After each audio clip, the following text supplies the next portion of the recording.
ओम नमः शिवाय। तंत्र के रचयिता भगवान शिव को मेरा नमस्कार है। आज मैं आपको बताऊंगा एक ऐसा विचित्र मंत्र जिससे कि आप किसी को भी अपनी ओर आकर्षित कर सकते हैं।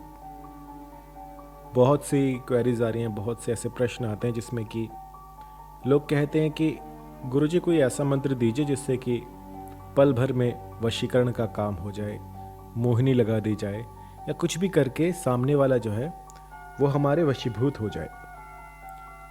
तो आज मैं आपको बताऊंगा एक ऐसा प्राचीन मंत्र जिससे कि आप अपनी इस मंशा को पूरा कर सकते हैं।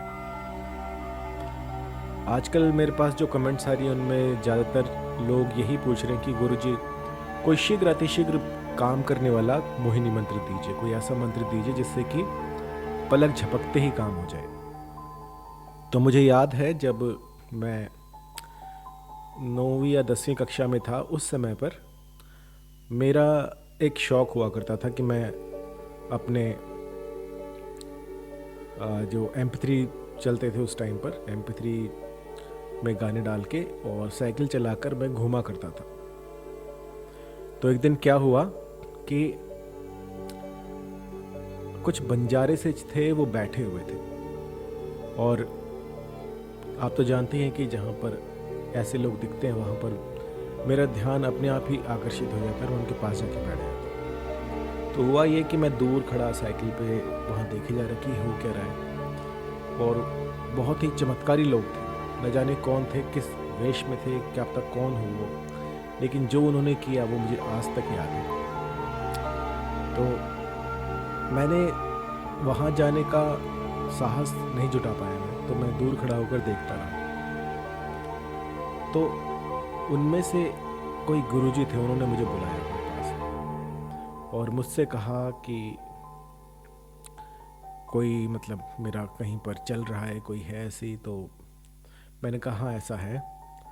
और उसके बाद जो है उन्होंने मुझे कहा कि देवी का नाम लो। तो उस समय पर मैं संतोषी माता को बहुत मानता था, तो मैंने कहा संतोषी माता। फिर उन्होंने कहा नहीं नहीं, संतोषी माता नहीं, उन देवी का नाम लो। मैं उस समय पर बहुत छोटा था, तो मुझे इतनी समझ नहीं थी। तो फिर मैंने अपनी प्रेमिका का नाम लिया और न जाने उसने 5 मिनट में ऐसा क्या करके दिया कि थोड़ी सी धूली उठाई और उसने कहा कि भाई पीछे थूक दो। तो मैंने थूक दिया और फिर एक पाउडर सा दिया, कहा कि ये ना उसके सिर पे डाल देना तो वो बावरी हो जाएगी। अब आप तो जानती हैं कोमल मन होता है बच्चों का।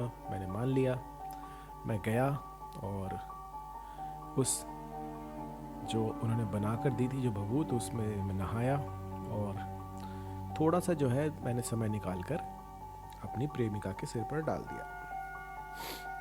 महीना बीत गया लेकिन कोई असर नहीं हुआ। मैं उस समय तक तो मैं भूल भी चुका था कि ऐसा कुछ मैंने किया था या फिर ऐसा कुछ था। लेकिन अचानक से कुछ ऐसा हुआ, जो कि कुछ ऐसा घटित हो गया कि मैं समझ नहीं पाई कि वो कोई भगवान थे या कौन थे, क्योंकि जो असर उसने 1 महीने बाद दिखाया वो मैं वर्णित नहीं कर सकता। मेरे पास शब्द नहीं है। यूँ समझिए कि जो आप चाहते हैं बिल्कुल वैसा ही होना शुरू हो गया।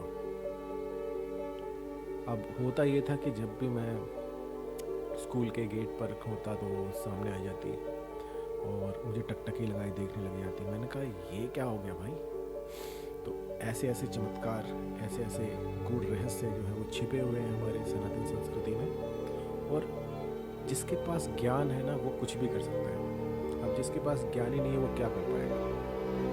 तो ऐसा ही एक अद्भुत मंत्र जो कि सालों पहले मैंने प्रयोग में लाया था, वो मैं आज आपको दे रहा हूँ। ये मैंने अपनी डायरी में लिखा हुआ। आपको क्या करना है कि किसी भी सिद्ध योग में, जैसे कि कोई ग्रहण हो गया, ग्रहण काल हो गया, कोई जैसे अमावस्या हो गई, पूर्णिमा हो गई, उस समय पर आपको इस प्रयोग को कर देना है। इस प्रयोग में आपको लाल वस्त्र पहनने होंगे। कई बार मैं देखता हूँ कि लोगों के पास लाल वस्त्र नहीं होते, तो आप एक लाल कपड़ा अपने सिर पे डाल दीजिए, तो इससे भी काम चलाया जा सकता है। लेकिन अगर आप पूरे लाल कपड़े पहने तो वो ज़्यादा अच्छा है। इसके बाद आपको इस मंत्र का गुम्फन करना है 108 की संख्या में। मंत्र सुन लीजिए। ओम चामुंडे जय जय वशंकरी जय जय सर्वसत्वा नमः स्वाहा। एक बार फिर से। ओम चामुंडे जय जय वशंकरी जय जय सर्वसत्वात् नमः स्वाहा। इस मंत्र की 108 या फिर 1100 आपको जप संख्या बना लेनी है। किसी भी ग्रहण काल, दिवाली, होली पर इसको सिद्ध कर लीजिएगा। उसके बाद आपको एक लाल रंग का कोई भी पुष्प लेना है। अगर गुलाब हो तो बेहतर है, अन्यथा आप गुड़हल भी ले सकते हैं, कोई और लाल रंग का फूल ले सकते हैं। और उस पर इस मंत्र को 7 बार अभिमंत्रित करके अपने किसी भी इच्छित पुरुष को, स्त्री को दे दीजिए, तो उनके हृदय में आपके लिए एक प्यार की जो भावनाएं हैं वो उत्पन्न होनी शुरू हो जाएगी। कुछ ऐसा होगा कि आप देखेंगे कि जो आप चाहते हैं, जो आपकी मंशा थी, वो सब कुछ आपको वहाँ देखने को मिल रहा है। ये लगभग 15 साल पहले मैंने किया था और इसके जो उपाय थे, जो इसके रिजल्ट्स थे, वो मैं आपको क्या बताऊं, बहुत ही बेहतरीन। जो करता है वही देख पाता है। ऐसे मैं अगर आपको समझाने बैठा तो आपको समझ में नहीं आएगा। एक बार करके देखिए और फिर देखिए किस तरह से चमत्कार होने शुरू हो जाते हैं। बहुत ही गूढ़ विद्या है ये वशीकरण की। हर किसी के समझ में नहीं आएगी, लेकिन एक बार जिसके समझ में आ गई वो इस दुनिया को भूल जाएगा, क्योंकि उसके लिए ये दुनिया एक छलावा सी बन जाती है, क्योंकि उसने वो सारी चीज़ें देख ली होती हैं जो कि आम आदमी कभी नहीं देखता। सब कुछ होता है इस धरती पर, बस आपके भीतर वो सामर्थ्य होना चाहिए कि आप कर सकें। तो इस मंत्र का जाप कीजिए, गुम्फन कीजिए। दिशा जो रहेगी वो रहेगी आपकी पूर्व की तरफ और आसन रहेगा लाल रंग का। एक बात गांठ बांध लीजिएगा कि जब भी कोई आकर्षण का कर्म होता है उसमें जो रंग होता है वो लाल होता है। लाल रंग शुभ माना गया है। कभी भी काले रंग का प्रयोग ना करें, अन्यथा साधना में व्याधियाँ आ जाती हैं। अगर स्मूथली चाहिए कि आपकी साधना में कोई हर्डल्स ना आए, कोई बीच में डिस्टर्ब ना करे, तो लाल रंग का प्रयोग कीजिएगा। सबसे पहले अपने ग्राम देवता को, अपने कुल देवता को प्रणाम करके उनसे आज्ञा लेकर फिर शुरू करें और फिर देखिए किस तरह से आपकी जय जयकार हो जाएगी। यदि कुछ पूछना हो, कुछ समझ में ना आ रहा हो, तो आप कॉल कर सकते हैं 99921625 में। व्हाट्सएप नंबर भी यही है। और लाइक, सब्सक्राइब और कमेंट करना बिल्कुल ना भूलें। धन्यवाद।